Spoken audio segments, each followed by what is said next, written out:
날마다 쓰는 나의 신앙읽기 TV 데일리 큐티 나무향기입니다. 오늘은 사무엘상 10장 9절에서 13절을 묵상하겠습니다.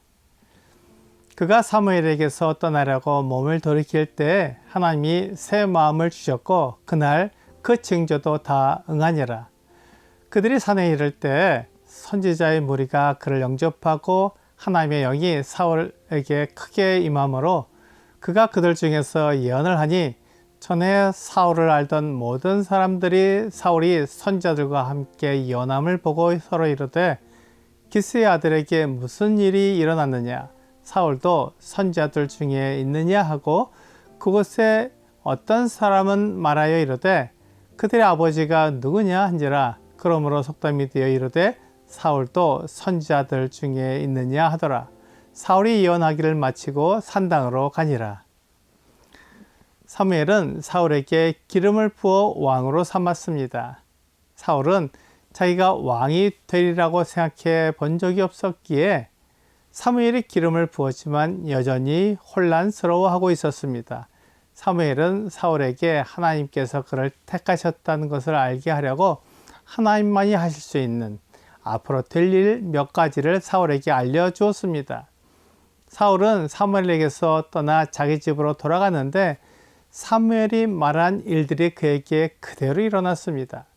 이것을 통해 하나님께서 사울을 택하신 것이 사실이라는 것을 알게 되었고 이제 그는 새로운 신분에 맞는 삶을 살아야 했습니다. 그리고 사울과 사원이 산에 이를 때라고 한 말은 하나님의 산인 사울의 고향 기브아를 말하고 있습니다. 그들이 집이 있는 그 기브아에 이르렀을 때 선지자의 무리가 그를 영접했습니다.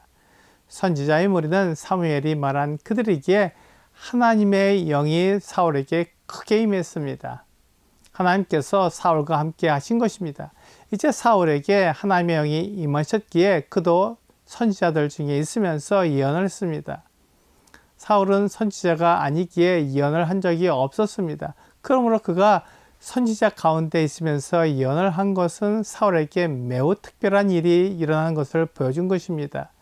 사울은 지금까지 하나님과 함께 거하지 않았지만 이제 하나님께서 그와 함께 하시는 것을 나타내셨기에 사울은 선지자들과 함께 예언을 한 것입니다.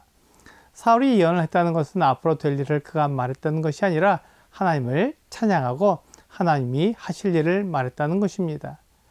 사울이 이전에 하지 않았던 행동을 하는 것은 그에게 하나님의 영이 임했기 때문입니다.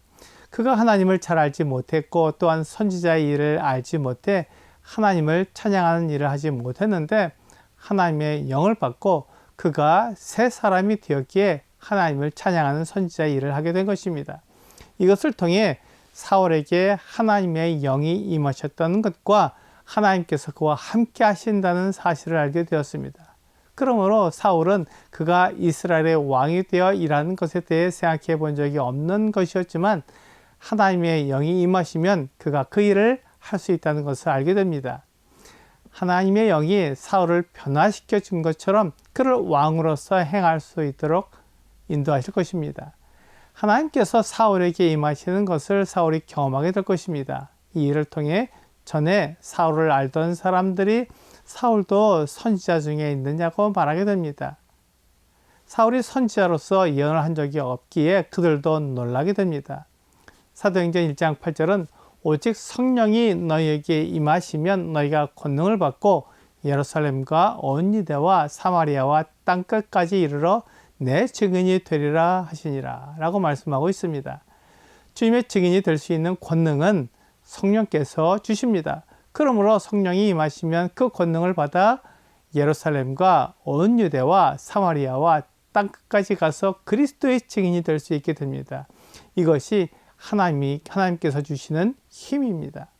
우리가 능력이 없고 주님의 일을 할 수 있는 힘이 없다고 말하지만 성령께서 임하시면 그 일을 감당할 수 있습니다. 베드로를 위시한 예수님의 제자들은 유대인들을 무서워해서 문을 닫고 방에 있었습니다. 그러다가 성령이 그들 각자에게 임하시자 그들의 능력을 받아 나가서 오순절에 예루살렘에 모인 사람들에게 그들이 난 곳 방언으로 하나님의 큰 일을 들을 수 있게 여러 방언으로 외쳤습니다. 그들은 방언을 말할 수 없었고 유대인들을 무서워했지만 성령이 임하시자 유대인들을 무서워하지 않고 담대하게 복음을 외칠 수 있게 된 것입니다. 사도행전 4장 8절부터 13절은 이에 베드로가 성령이 충만하여 이르되 백성의 관리들과 장로들아 만일 병자에게 행한 착한 일에 대하여 이 사람이 어떻게 구원을 받았느냐고 오늘 우리에게 질문한다면 너희와 모든 이스라엘 백성들은 알라. 너희가 십자가에 못 박고 하나님이 죽은 자 가운데서 살리신 나사렛 예수 그리스도의 이름으로 이 사람이 건강하게 되어 너희 앞에 섰느니라. 이 예수는 너희 건축자들의 버린 돌로서 집 모퉁이의 머릿돌이 되었느니라.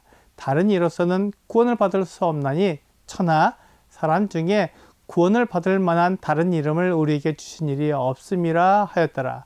그들이 베드로와 요한이 담대하게 말함을 보고 그들을 본래 학문 없는 범인으로 알았다가 이상히 여기며 또 전에 예수와 함께 있던 줄도 알고 라고 말씀하고 있습니다. 유대인들을 두려워하던 예수님의 제자들이 백성의 관리들과 장로들에게 담대하게 예수께서 하나님의 아들이시며 그리스도이심을 말했습니다. 이렇게 성령이 임하시면 사람이 변합니다.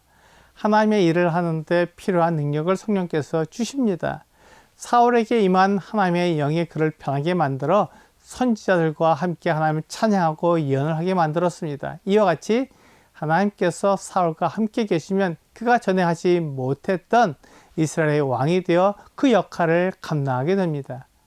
그 능력은 자신에게서 나온 것이 아니라 하나님으로부터 주어집니다. 세상의 왕들은 자기 힘과 자기 능력으로 왕의 역할을 하고 이웃나라를 침략하여 영토를 넓히려고 하기에 악해져야 하고 주변 사람들이 그를 얕보지 못하도록 강하고 힘있는 모습을 보여야 하지만 하나님을 믿고 그분이 주시는 능력으로 왕이 된 사람은 하나님께서 말씀하시는 대로 행하면 되기에 다른 사람에게 강한 모습을 나타내지 않아도 됩니다. 오늘의 적용 질문을 보겠습니다. 성령께서 내 안에 거하셔서 하나님의 뜻을 알고 그것을 어떻게 사람들에게 전해주고 있습니까? 성령께서 내 안에 거하시면 하나님의 일을 할 수 있는 능력을 주십니다. 내가 죄는 하지 못했지만 성령께서 계시기에 두려워하지 않고 그 일을 감당하게 됩니다. 이 힘은 나에게서 나오는 것이 아니라 하나님께서 주시는 것입니다. 오늘 하나님의 성령이 나에게 임하여 하나님의 일을 할 수 있도록 능력을 주시는 것을 경험하는 여러분과 제가 되기를 주 예수님의 이름으로 기도합니다.